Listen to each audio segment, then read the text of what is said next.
Hey, what's up, everyone? DREAGEN here to tell you that you should be reading Herbert West-Reanimator.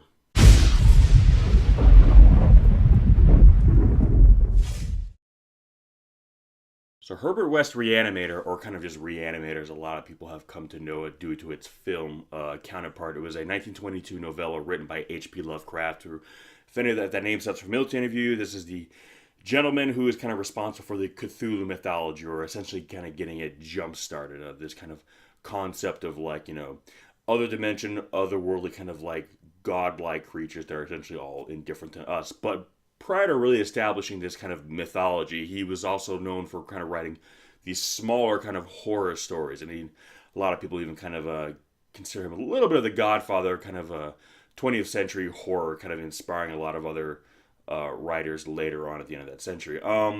So basically, Reanimator it follows a young medical student named Herbert West at the kind of a fictional Miskatonic university, where he is attempting to kind of cheat death. He is kind of using kind of his medical knowledge and his access to kind of medical facilities to kind of test a serum that he has developed, in which he is trying to basically reanimate, the dead, bring the corpses back to life. Basically in an effort to kind of conquer death. And again, this is a novella, so it's not like it's a very long, fleshed out story. As I mentioned, there's actually several films, three based on it. Reanimator, Bride of Reanimator, and the third one, which the name eludes me at the moment. Reanimator being the most popular one, where it fleshes out more of this story. But basically, the crux of this story shows him and the narrator, as I call him, who actually becomes a character in the film, basically sneaking around, performing these kind of illegal kind of surgeries, working behind the scenes to kind of, further this experiment for him to kind of achieve his goal. And as you kind of read this story, the narrator basically describes Herbert West as a bit more of a mad scientist. He's less about, finding a practical medical application for this serum, and more about kind of a personal sense of vanity. Basically, this whole thing becomes a vanity project. He is trying to conquer death. He is trying to master something that he feels nobody before him has, and well, frankly, hasn't. And this kind of becomes his own personal vanity quest. He starts justifying the ends essentially with any means. He loses any sense of compassion. It all becomes, just achieving this goal, no matter how many missteps are along the way, and there are several. I mean, a lot these corpses that are being brought back to life, they're not just coming back and just being, the people they were before. A lot of times they're simple, they're violent, they're kind of introducing the story, introduces like the concept of kind of this aggressive, kind of mindless zombie, and it kind of plays around with this a little bit. Some are a bit more intelligent than others, but ultimately they kind of just degenerate to these kind of dangerous, aggressive, just kind of basal instinct beasts, if you will. And where most people would see that and kind of realize that what they're doing is just wrong and that this is a dangerous path they're going down, Herbert West keeps going forward. He keeps seeing this as just further steps to achieving his ultimate goal. It basically just kind of follows the kind of downward spiral of this character and just kind of this relentless pursuit of his. And basically he's no longer seeing what's really in front of him, and more or less just kind of seeing this shining, goal that he has, this end result that in his mind will just be thing of pure glory, and he's just kind of not really seeing what's happening right in front of him, realizing that he's not actively getting there, that his work is not really taking him there, it's taking him away from that he is just creating basically monsters, he's just perversing the natural order more and more and more as he furthers this experiment.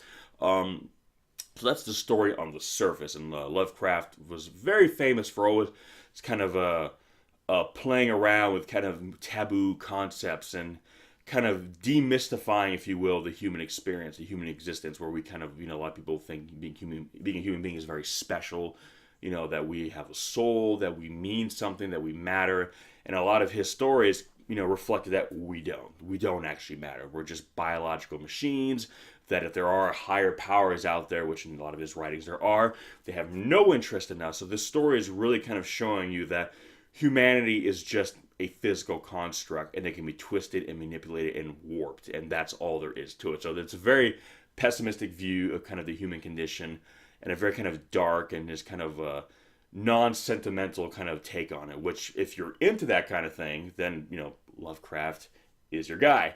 But beneath all that, the story is kind of, strangely enough, a bit of a kind of a story of like the last great explorer. You have all these old tales of adventurers, discovering new places, discovering new lands, new frontiers, and ultimately conquering them. Kind of sticking your flag down and saying this land is now mine, kind of thing. And underneath all that, Herbert West kind of feels like that. He feels like the last great explorer, the last great conqueror. It's the final frontier, so to speak. Death. Mankind has conquered everything else. Conquered the natural world. It's explored every corner of the world. It's conquered every beast, every type of civilization out there. So mankind has essentially kind of done it all. But there's one thing it has not done. It is not one adversary, one frontier it has not taken for itself, and that is death. That is, no matter what you achieve in life, death ultimately comes and claims you and renders everything you've done kind of obsolete. But what if it didn't have to? What if you also could conquer death? What if the human being could now rise above death itself? And that's really kind of Herbert West's motivation. He wants to conquer it. He wants to go where literally no scientist, no man has gone before and come back from it and prove that death will bow to him. That death, even death, can yield the kind of human tenacity. And that, and that's why I say it kind of becomes a bit of a vanity project for him. That it's not just about, oh, let's save lives. Let's, hey, you have a loved one that got hit by a car, or in this case, let's say you got shot or died in a war. That's okay. We can bring them back. You can be with your loved one again. That's not going through his mind. He's seeing death as an enemy, a foe that needs and should be conquered, and that it's going to be him that does it. And that's kind of his maddening motivation. And the narrator, really watched him kind of just become so all consumed with this that he no longer really sees what's actually happening. He kind of sees this perverse sense of reality, and a lot of like Lovecraft's writing, where it kind of shows you like reality as we know it is really more of a construct of the mind, and that where we fit in the reality is far less important than we would like ourselves to believe. And granted, he'll get into that more in some of his other writings, especially the writing that deals with Cthulhu himself and kind of this other universe of, demonic and godlike beings.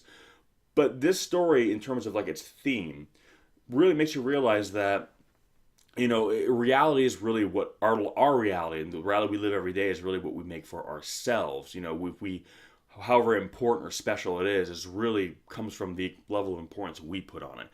And West basically kind of sees it as like, it doesn't really matter because ultimately death will come and take it away.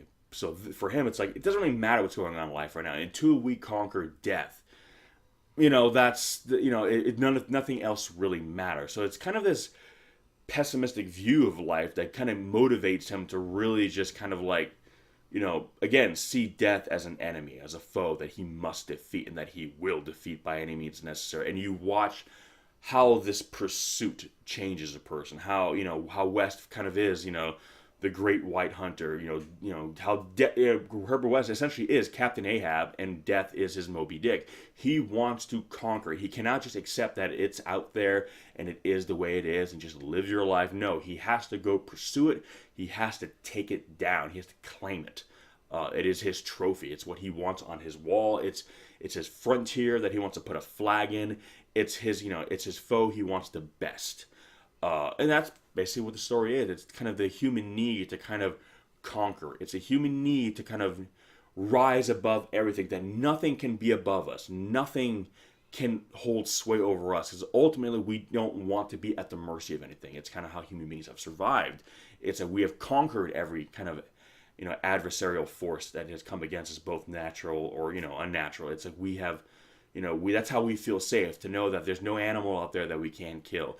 There's no environment we can't conquer for ourselves. There's no force of nature that we cannot devise a contingency plan to protect ourselves from. Death is really the only thing that, no matter what, if you're rich, poor, powerful, weak, doesn't matter. Ultimately, we all die. It all comes for us no matter what. So really, for him, until we conquer that, he cannot rest. And ultimately, this is what kind of consumes him, both, personally and literally in the end. So that, Herbert West Reanimator. Again, if you watch the film is, granted, it takes a lot more liberties with the story, and that's fine because again, the novella is short, so there's not a lot there. So the movie kind of understandably needs to kind of flesh certain things out. It takes place in a more modern setting too. The film came out in the 80s. As opposed to, the story came out in the 20s. So yes, they have to modernize a little bit. They flesh out more characters. But essentially they do kind of capture, West as he is, this young, kind of ambitious, overly ambitious character who, feels that, every other person, kind of in his academic field is kind of a coward. They are afraid to take that next step. They are afraid to kind of face and acknowledge what he feels is kind of just bearing down on all of them, staring them in the face. And they're kind of content with just, moving in circles and kind of just, achieving glory, in areas that, other people that came before have already kind of pushed and, had success in. So basically, these aren't new frontiers. You're just kind of, riding on the coattails of those who came before you. Where he's like, no, there's still one more frontier we need to conquer. There's still one more realm, of possibility and discovery that everybody else is afraid to venture in, but not me. And it is that attitude where he will not be stopped. He will not be intimidated by anyone. He looks down on everybody else because they're not pushing forward. They're cowards. They're afraid. I am the only one who's trying to do this. And because of that, I am the last great frontiersman. I am that last old world conqueror. So the movie does do a good job of kind of capturing that personification of the character. But I would definitely recommend reading Herbert West first. Kind of get a sense of what Lovecraft was, directly trying to convey, and then kind of see it fleshed out a little bit more in the film. Again, which is a really good, movie in and of itself. Really playing up on some of the more demented elements of the story. For any of you guys who are kind of familiar with the movie, there's a really famous scene involving an unfortunate young woman and a severed head. I won't get into any more of that. If you guys know what I'm talking about, you know what I'm talking about. If not, when you see the movie, you'll know what I'm talking about. But anyway, Herbert West Reanimator. Have you read it? Are you familiar with H.P. Lovecraft? I mean, I know a lot of people have heard the name, but they may not necessarily have read any of the material. But the kind of, the name, with Cthulhu kind of being a thing in the, kind of pop culture, that reference, that name, usually the name H.P. Lovecraft kind of follows. So if you have heard his name, more than likely it's probably due to the Cthulhu mythos. I always get tongue-tied when I say Cthulhu too many times. But a lot of people, forget or don't realize that he also is kind of responsible for some of these not lesser known stories, but less ambitious stories, if you will. But that kind of served as really kind of a good foundation for a lot of more modern, horror. A lot of, horror writers will kind of cite H.P. Lovecraft as an inspiration. And once you read his work, you'll kind of understand why, especially stories like this. So, Herbert West Reanimator, have you read it? If so, what did you think? How does it stack up to you guys in the pantheon of Lovecraft's work? If you have not read it, I will leave some links in the description section below where you can do just that.